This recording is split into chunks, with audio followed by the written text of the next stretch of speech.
Olá pessoal, tudo bem? Dando continuidade aqui aos estudos com Terraform, hoje vamos falar sobre o Bucket, né? Criei aqui um documento sobre o Bucket.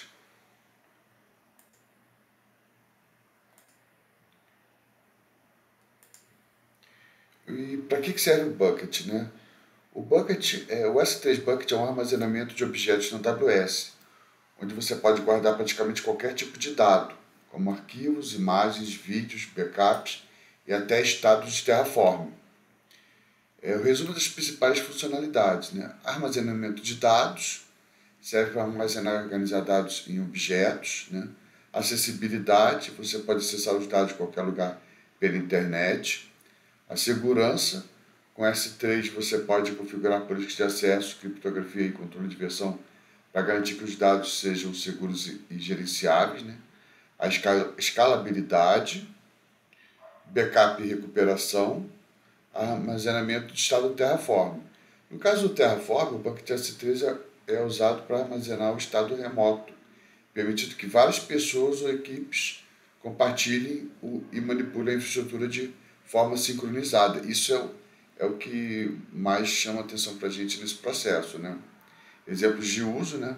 Armazenamento de arquivos estáticos, de logs de aplicativos ou sistemas, estado do Terraform, né? E serve como host de sites estáticos também, como sites HTML, CSS e JavaScript, né? Em resumo, o Bucket é uma solução de armazenamento altamente flexível e segura na nuvem, ideal para muitas necessidades de armazenamento de dados. Tá? Uma outra coisa que chama atenção é em relação ao custo. Né? Nós temos eu fiz um estudo aqui para poder calcular mais ou menos o custo de um state do Terraform lá na S3, né, para saber quanto é que custa. Vou deixar aqui na documentação também. Né? Em resumo, o custo estimado de 1 megabyte sem versionamento é em torno de 0,00023 por mês. E o custo com versionamento, 10 versões, mais ou menos, se a gente fizer uma alteração, 10 vezes a alteração no nosso código durante um mês, vai custar em torno de 0,0023 por mês. Quer dizer, é um custo bem baixo, né? O custo de requisição é 0,01 ou menos por mês. O custo de transferência de dados é provavelmente grátis, desde que não ultrapasse o giga de saída, né?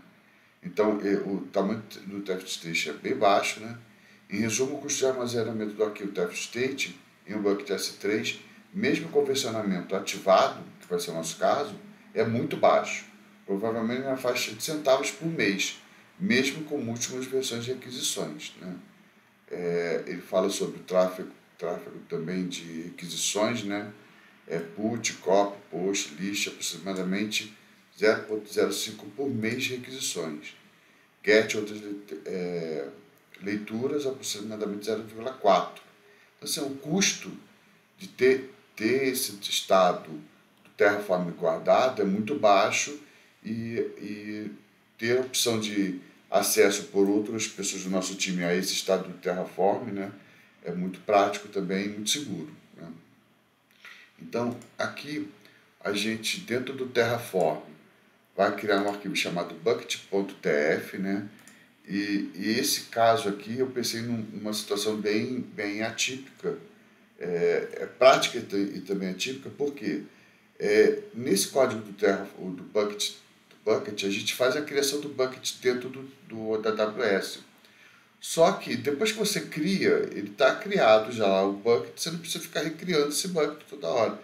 E quando você for rodar novamente esse código, ele vai dizer que o Bucket já existe, vai dar erro, vai pedir para você alterar o nome, você vai ficar criando nomes aleatórios. Então eu tomei o cuidado de fazer o seguinte, pedir para o Terraform, né, criar um count, né, entre 0 e 1, né, ele vai fazer uma pesquisa lá dentro do Bucket para ver se ele já existe, né, o data serve para ele fazer uma consulta, ou é só se a gente envia informações para criar os recursos dentro do provider, né, da AWS, e o data a gente faz uma consulta, né? A gente faz um pull lá da informação para a gente fazer uma consulta. Então aqui tem o data fazendo a consulta para saber se o bucket já existe, né? Eu coloquei o nome aqui, tá? Se o bucket não existir, ele cria o bucket, né? Que ele faz a criação do bucket, já com as tags tudo bonitinho, né? Então se ele já existir, ele ignora e faz só o processo do back-end, que é passar informação para dentro desse bucket, né? Habilitei aqui uma opção também de versionamento, tá? Ele faz a leitura, vê o versionamento, conforme a gente vai enviando esse test state para dentro do bucket, ele vai versionando para a gente ter um controle ali de versão, né, do que a gente está fazendo, né? E aqui eu tenho os outputs com as informações que ele está retornando da criação. Então, assim, se ele já existir, ele ignora a existência, ele viu que existe, faz o processo do back-end sem problema nenhum. Se ele não existir, ele faz a criação e está de boa, né?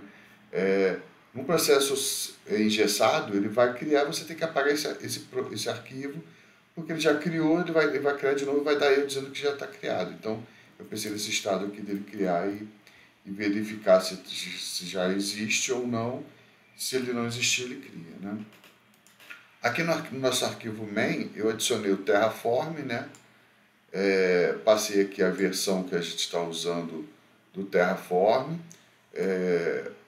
o Required Providers, né? Que é a AWS, o source que a gente está usando, que é o HashiCorp AWS, o Version.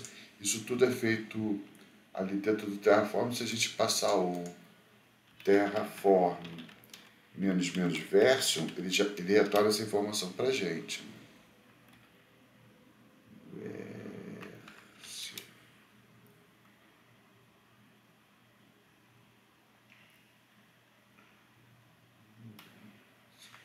Ele passou a versão aqui 1.10, tá? Linux. E a gente, na hora que faz o init, ele vai passar a versão também da AWS aqui na HashiCorp, né? A gente está sem o init aqui ainda. Aqui a gente faz a criação do back-end, na OS3. Estou pedindo para ele fazer essa cópia do test state para dentro desse bucket, né? Que eu vou criar lá, test state bucket hora do QA. E aqui o nome do diretório, dev, e o test state lá dentro desse diretório chamado dev, nessa região, tá? E aqui o provider, que é a AWS mesmo. Perfeito? Então, feito isso, a gente vai executar aquele arquivo do make, né? O make menu. Vamos executar ele, vamos criar a infraestrutura. Vai criar a infraestrutura, vai dar esse erro aqui, porque ele não existe, né? A gente previamente tem que criar esse bucket lá dentro da AWS. Então a gente vai fazer o seguinte, a gente vai criar aqui via linha de comando, tá? O bucket. E precisa que seja criado esse bucket previamente lá no AWS. Vamos rodar novamente.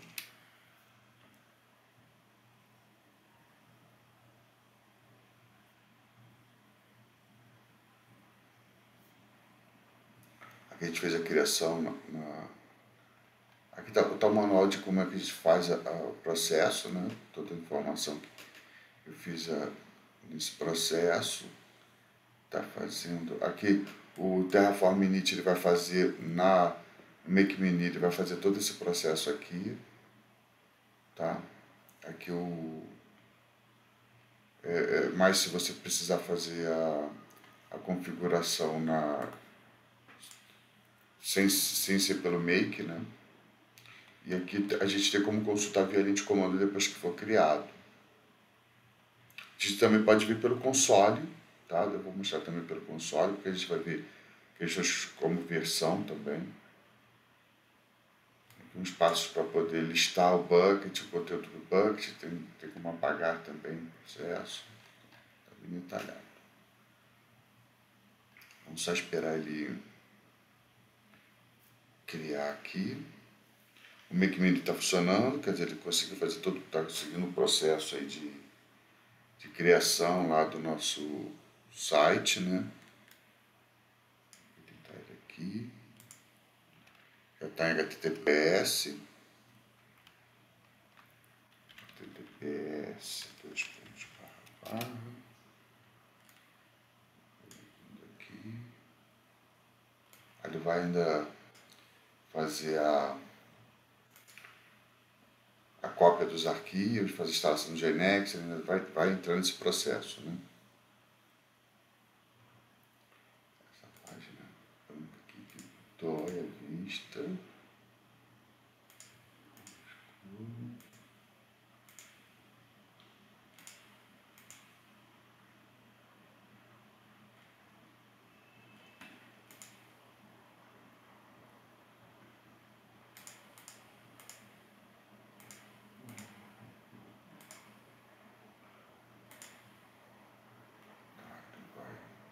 Aqui a gente vai ver o IDNX funcionando, né? Vai dar tempo de ver. Atualizar o sistema, está atualizando o sistema lá na máquina, na instância. Está instalando o IDNX. Vou iniciar o IDNX. O IDNX pode rodar.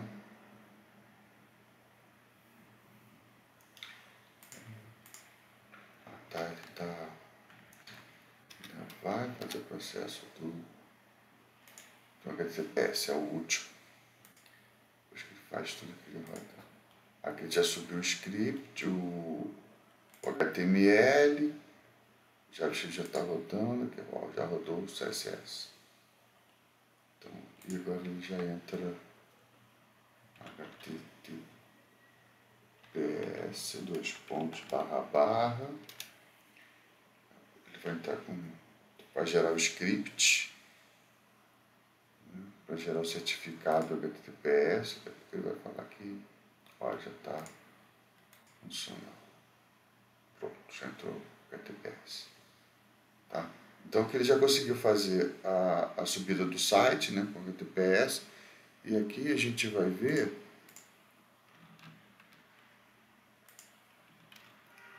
no console da AWS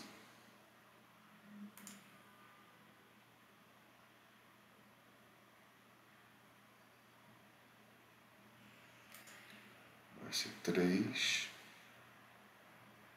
é o nosso bucket criado, o tef state aqui, né?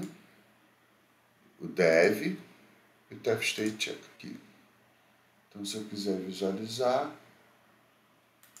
ações do objeto, eu posso abrir ele aqui. Olha, eu vejo aqui direitinho, ele está cheio de formatação. Tá vendo? Toda a informação lá do que a gente fez com o Terraform, ele salva esse estado aqui dentro do bucket do AWS.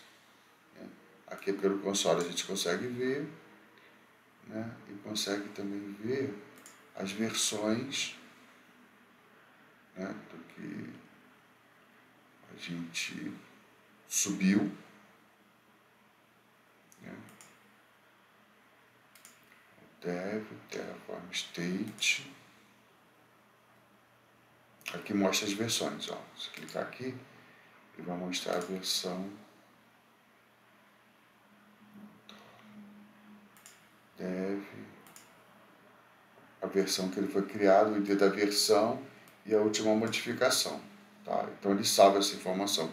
Primeira vez que a gente está rodando, ele acabou de rodar, são 10h43, né? Então aqui tem o ID do ID, o tipo tef state, e tem 11K lá, o tamanho do arquivo é bem pequenininho, quer dizer, não vai custar nada para poder ter esse processo habilitado, né?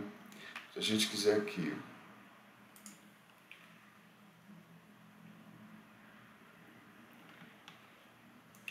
ter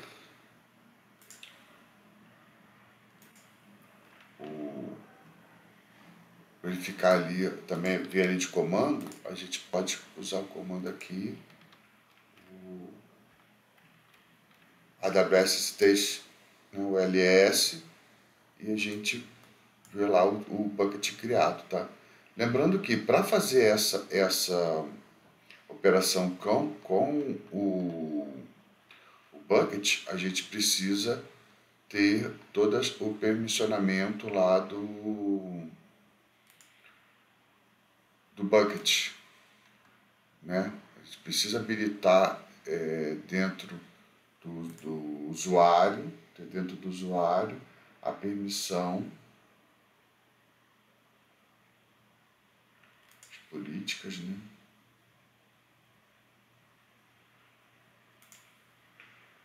Usuário.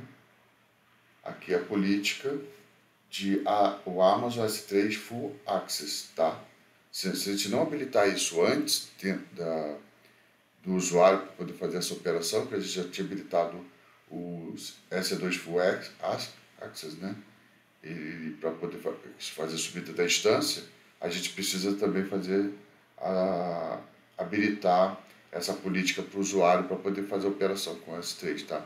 Esse é um detalhe bem importante. Então, aqui eu estou criado, aplicar, né, verificação, aqui tem todo o passo a passo. Aqui eu tinha colocado uma informação, né?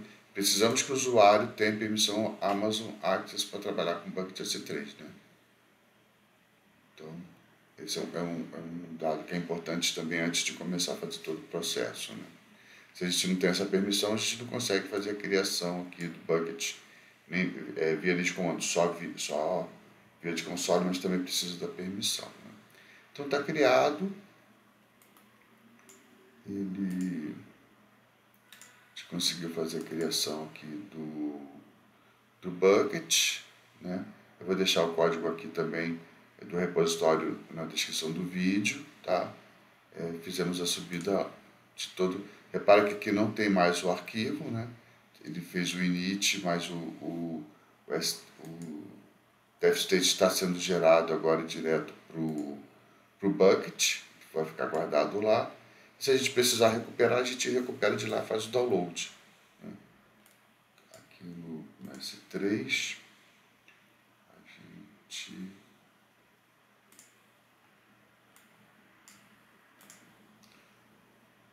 clica nele, no S3,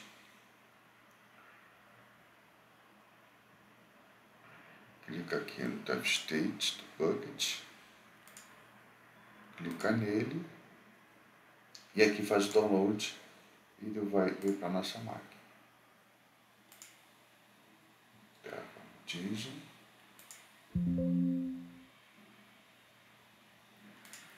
Vou ter que abrir ele aqui no outro arquivo.